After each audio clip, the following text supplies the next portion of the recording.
আমার নাম কৌস্তব আচার্য, আমি উত্তরবঙ্গ প্রান্তের অখিল ভারতীয় বিদ্যার্থী পরিষদের স্টেট ওয়ার্কিং কমিটি মেম্বার।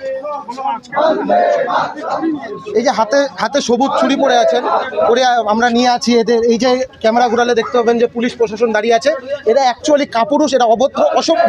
এদের বীরত্ব একমাত্র জেগে ওঠে যখন সাধারণ ছাত্রছাত্রীরা আন্দোলন করে, যখন শিক্ষক শিক্ষিকারা অসহায় হয়ে যাদের ভবিষ্যৎ অথই জলে তলিয়ে গেছে তারা যখন আন্দোলন করতে হয় তখন এদের বীরত্ব জেগে ওঠে। আর এরা চাটতে এরা এই পরিমাণ চেটেছে যে এরা নিজেদের মেরুদণ্ডটাও চেটে ফেলেছে। এদের মেরুদণ্ড নেই। আর এই সবুজ চুড়ি তৃণমূলের দাসত্বের প্রতীক। তাই আমরা এদেরকে অ্যাকচুয়াল যে এদের জায়গা, যে তৃণমূলের দাস, এরা দলদাস, সেই দলদাস যে জায়গাটা সেটা প্রমাণ করার এবং বুঝিয়ে দেওয়ার জন্য, চোখে আঙুল দিয়ে দেখিয়ে দেওয়ার জন্য আমরা এই চুড়িটা নিয়ে এসেছি, তাদেরকে উপহার দেওয়ার জন্য। আর আমরা এই চুড়িটা উপহার দিয়ে যাব। আপনারা তো আজকে ঢুকতে পারলেন না, তো কী বলবেন? না, ঢুকতে পারিনি এখনও, এইটা বলা অসম্ভব, কারণ আমরা এখানে আন্দোলন করছি। আন্দোলন আরও তীব্রতর হবে। আমরা আজকে ডিআই অফিসে ঢুকতে এসেছি। আমরা ডিআইয়ের সাথে জবাব চাইতে এসেছি যে এই ঘটনাটি কীভাবে ঘটলো, কেন ঘটলো, অসহায় চাকরিহারা যারা তারা কি করবে, তাদের কাছে জবাব দেবো। আর আমরা যাব, আমরা ঢুকবো ডিআই অফিসে, এটা আমাদের দৃঢ় বিশ্বাস। শুভব্রত অধিকারী, কেন্দ্রীয় কার্য সমিতির সদস্য, এবিভিপি। আপনারা এখানে এলেন, কি ঘটনা ঘটলো? 26,000 শিক্ষক তাদের চাকরি বাতিলের প্রতিবাদে এবং এই ঘটনায় সম্পূর্ণভাবে মুখ্যমন্ত্রীকে দায়ী করে আজকে এবিভিপি ডিআই অফিস অভিযান।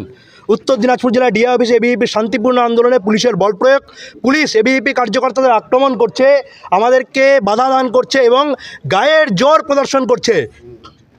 এই গায়ের জোর পেশি প্রদর্শন কতদিন থাকে আমরাও দেখব। পৃথিবীটা কিন্তু গোল। আজকে তুমি ভাবছো তোমার পেশির জোর দেখাচ্ছ, কালকে আমাদেরকেই স্যালিউট করতে হবে, এরকম দিনও আসবে।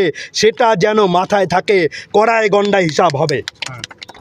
আমাদের একটাই দাবি, এই 26,000 চাকরি বাতিলের দায় নিয়ে মুখ্যমন্ত্রীকে পদত্যাগ করতে হবে। আজকে যারা বিএ পাস, এমএ পাস করছে, যারা পড়াশুনো করছে, তাদের আগামী দিনে ভবিষ্যৎ কী, তাদেরকে চোখের জলে মুখ্যমন্ত্রী ভাসিয়ে দিচ্ছেন।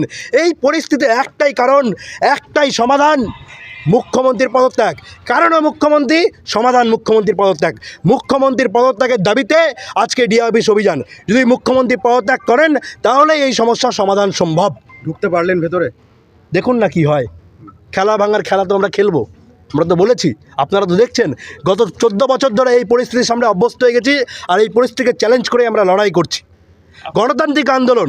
আজকে শিক্ষকরা মার খাচ্ছে, আমাদের ছাত্র হয়ে এই দৃশ্য দেখতে হচ্ছে, এই দৃশ্য বেদনার। কসবায় শিক্ষকরা যারা 8 পাস সিভিক ভলেন্টিয়ার, তারা আজকে MA PhD করা শিক্ষকের ওপর লাঠি চালাচ্ছে, আর আমরা ছাত্র হয়ে দেখছি এই নিদারুণ কষ্ট, এই বেদনা। এটা আমরা রাখবো কোথায়, যাব কোথায় বলুন?